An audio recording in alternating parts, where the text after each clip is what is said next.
This is our third web conference session, and I'm glad to have you back. Just as a reminder, my name is Yolanda, and I've been your facilitator. I've enjoyed getting to know you and recognizing the sound of your voices and reading your responses. I feel like I have learned as much as you have in the web conference series. In today's class, online classes offer many advantages, but they have also many disadvantages. A major disadvantage is the lack of personal connection between students and between students and the instructor. Anonymity is promoted through online classes where communication is usually through reading and writing with few videos thrown in for good measure. Online classes create distance and eliminate any sense of community, or do they? So in this session tonight, we're going to look at how to examine why students do not feel a sense of community while taking online classes, describe how to create a learning community in the virtual classroom, and discuss how instructors can design classes to humanize the learning environment. We will refer to the community of inquiry framework throughout, as we have through the other sessions. So just keep that in mind.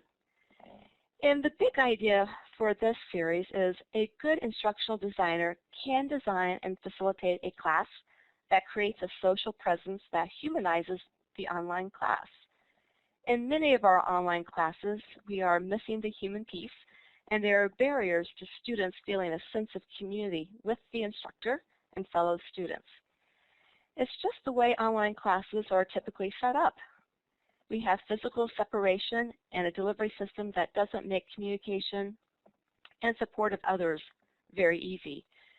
We often hear complaints from students loud and clear through evaluations and see evidence of student disengagement from high student dropout rates. If you've been teaching online for a while, you'll notice that this is probably becoming less evident as instructors become more experienced in designing classes. But we still see online classes that just aren't the best yet. The promise of online education is exciting, though, if we can only get it right. So I would like to ask you, is your online class providing the student experience you want it to? So let's take a look at this reflection. So I want you to think of your previous experiences teaching online classes and what barriers have you encountered trying to connect with students. If you wouldn't mind, just jot down a few of your answers in the chat box.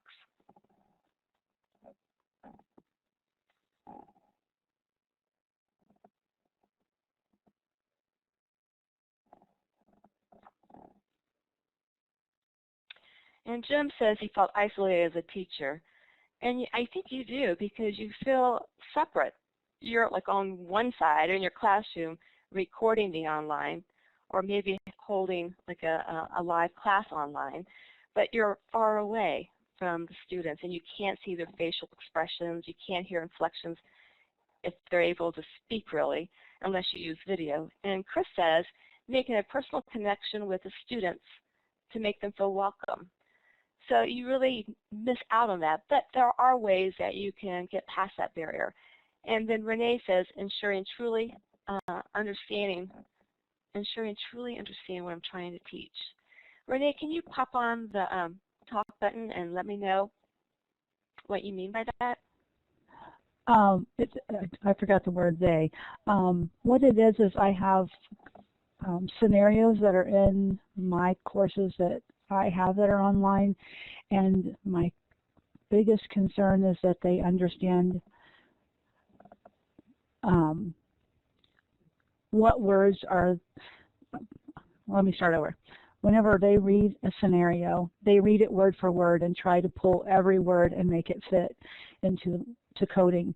And for me, my biggest thing is when I read the scenario myself, I can read it and then I emphasize words that I make sure I need to pick up or that they need to know when I'm reading it, but they don't do that whenever they're reading it themselves. So that's my biggest concern, is how do I get them to that point of what to pick out of a scenario to be able to code. So those are all good barriers that you guys have identified. I think there's some others weren't mentioned. It's finding ways to interact with your students, because it's very hard to find different types of activities to interact with them. And for the instructor, most of the time you're reading from your script, or you're trying, if you don't have a script, you're trying to remember, and sometimes you forget what you want to say and you miss out saying certain things. And like Chris said, you miss making that connection with the student and not talking to the student.